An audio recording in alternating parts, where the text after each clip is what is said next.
आज हम लोग स्टार्ट करेंगे आपका पहली यूनिट जो कि है बायोकेमिस्ट्री। ठीक है।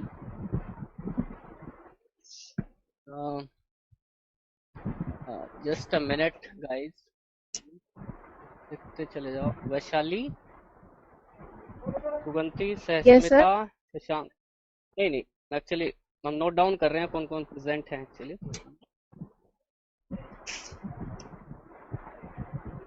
शशांक, सहस्मिता, भूपिंदर, पुष्पांजलि,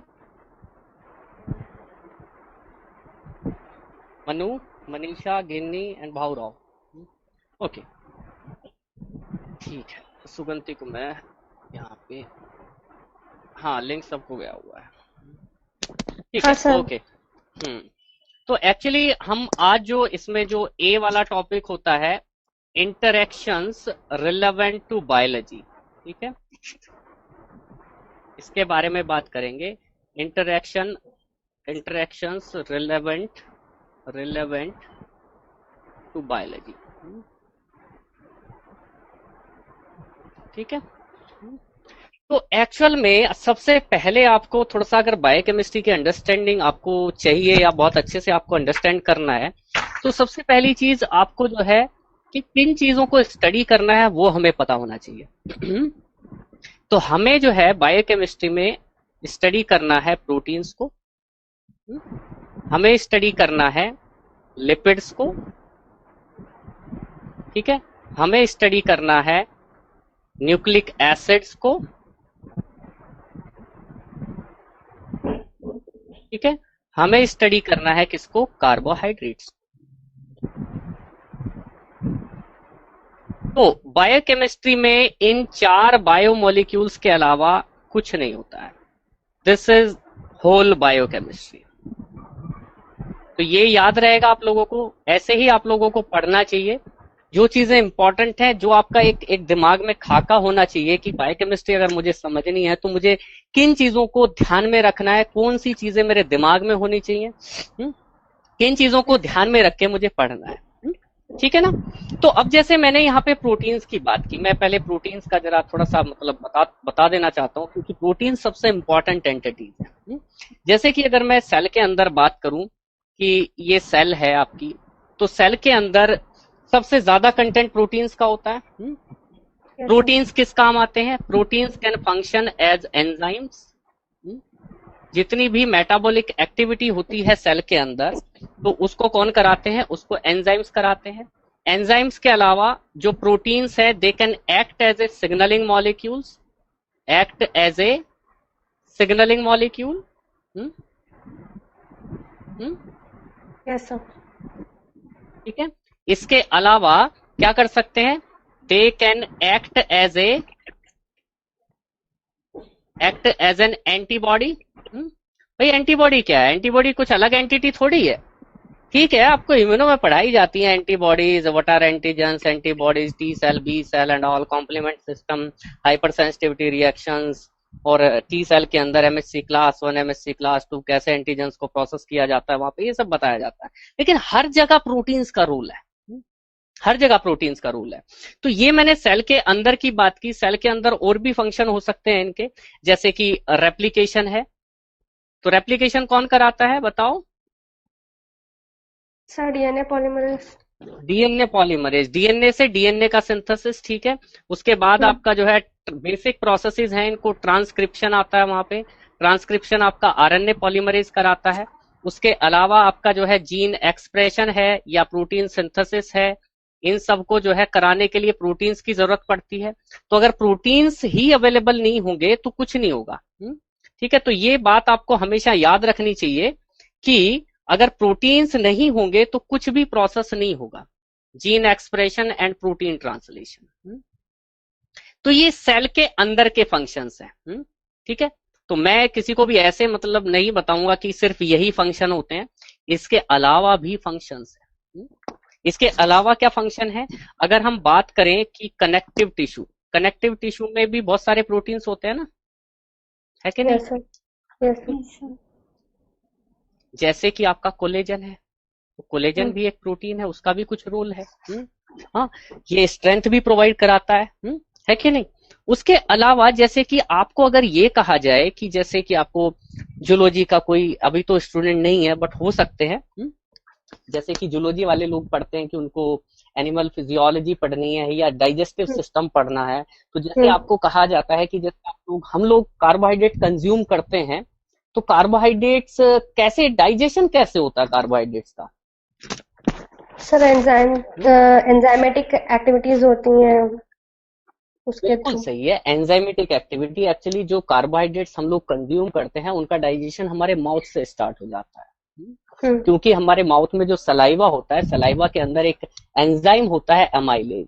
क्योंकि कार्बोहाइड्रेट जो है, carbohydrates are the polymers of the glucose, glucose. जो हाँ, ग्लूकोज के हो सकते हैं, फ्रक्टोज, ग्लूकोज फ्रक्टोज का हो सकता है, या आपका जो है ग्लूकोज के ही होते हैं जनरली, जैसे कि स्टार्च या हम ग्लाइकोजन की बात करते हैं तो उसके अंदर ग्लूकोज के ही पॉलीमर से ही है, ज्यादातर स्टार्च ही होता है।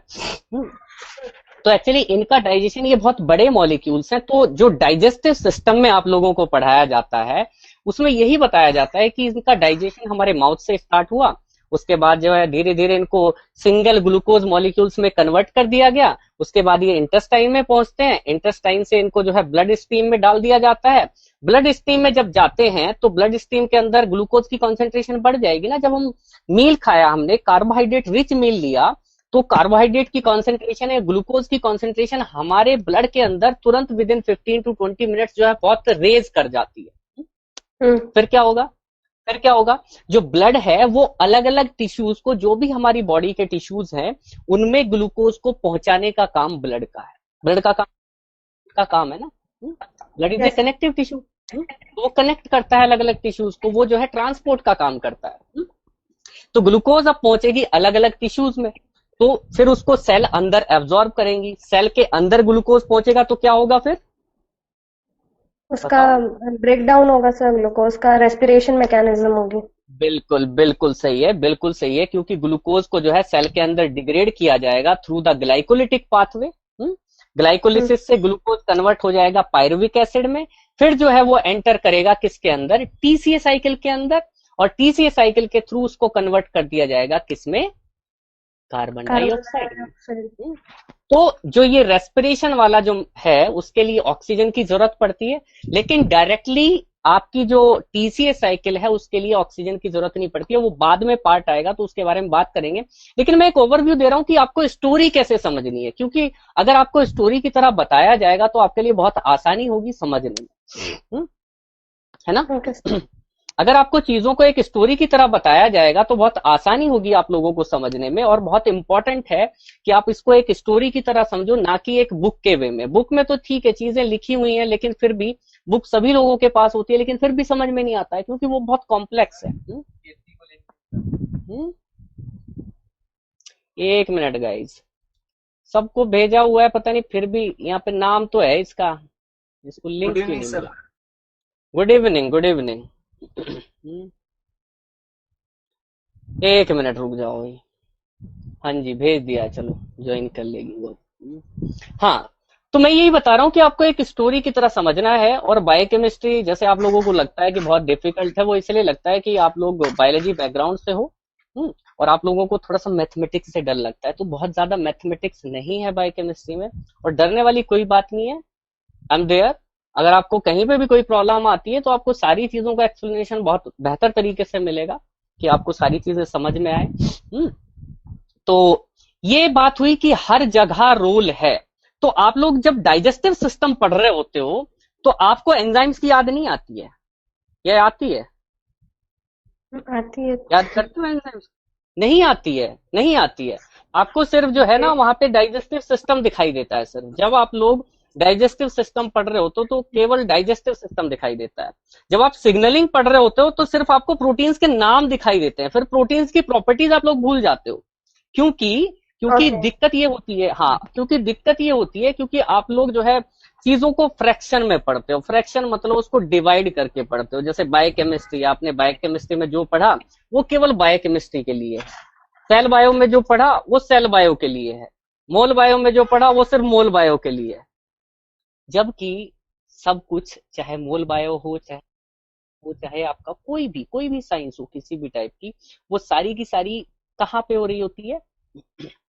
वो तो एक सेल के अंदर सारे के सारे प्रोसेसेस एक साथ में चल रहे होते हैं ना, है कि नहीं? Yes sir.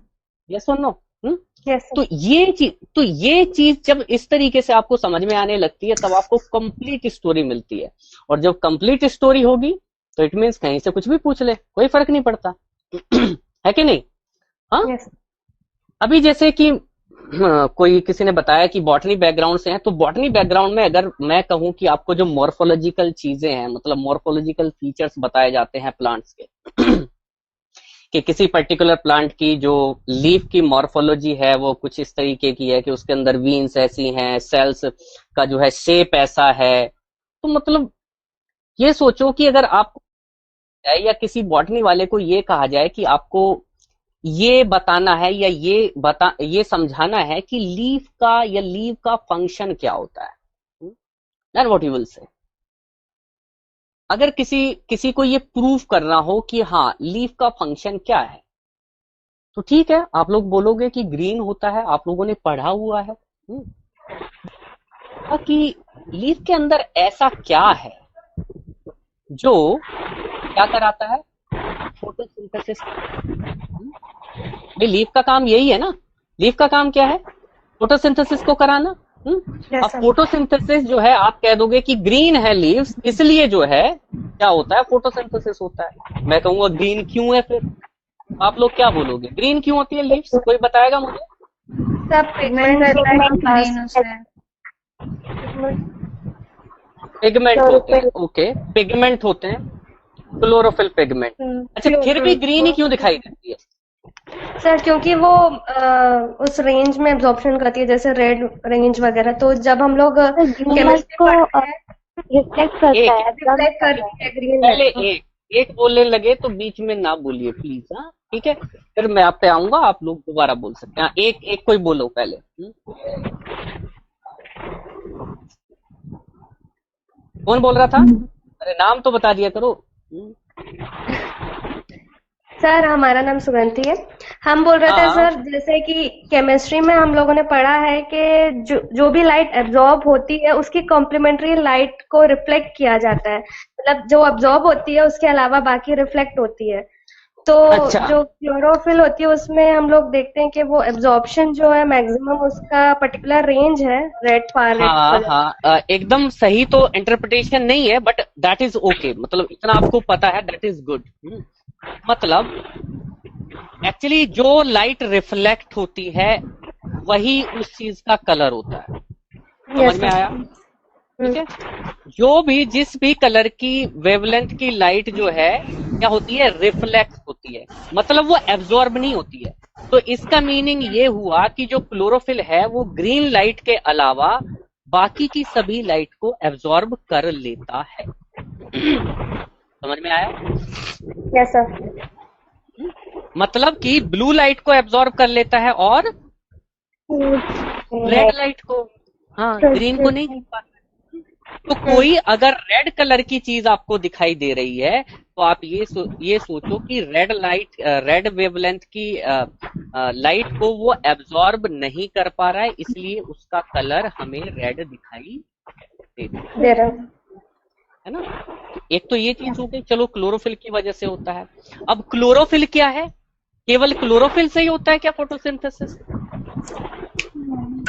नहीं, वहां पे बहुत सारे प्रोटीन्स है ना, बड़े बड़े एंजाइम के कॉम्प्लेक्सेस हैं। तो जब तक आप लेवल पे नहीं जाओगे, सेल्यूलर लेवल पे नहीं जाओगे, तो आपको उतनी अंडरस्टैंडिंग नहीं होगी। आपको फोटोसिंथेसिस ठीक है, ये प्रोसेस ऐसे होता है, यहाँ से इलेक्ट्रॉन गया, वहां से प्रोटॉन आया, यहाँ पे NADPH बना, इसको यूज किया गया, फिर जो है यहाँ पे ये एंजाइम होता है, ये एंजाइम जो है CO2 को इसके साथ में कंबाइन करता है, राइबोलोज फॉस्फेट के साथ में, शायद राइबोलोज है या राइबोज फॉस्फेट होता है, ऐसा ही कुछ है। Fabulous, हाँ तो सर। हाँ, तो उसके साथ में उसको कंबाइन करता है, तो उससे ग्लूकोज का जनरेशन होता है, लाइट रिएक्शन होती है, डार्क रिएक्शन होती है। तो मतलब बहुत सारे प्रोसेसेस हैं। लेकिन जब तक आपको मॉलिक्यूलर लेवल की अंडरस्टैंडिंग नहीं है, तब तक आप लोग जो अच्छे क्वेश्चंस आते हैं, जो डिफिकल्ट क्वेश्चंस आते हैं एग्जाम के अंदर, उनको आप अटेम्प्ट नहीं कर पाओगे, और ये बहुत इंपॉर्टेंट है। ठीक है ना? Yes sir. ओके।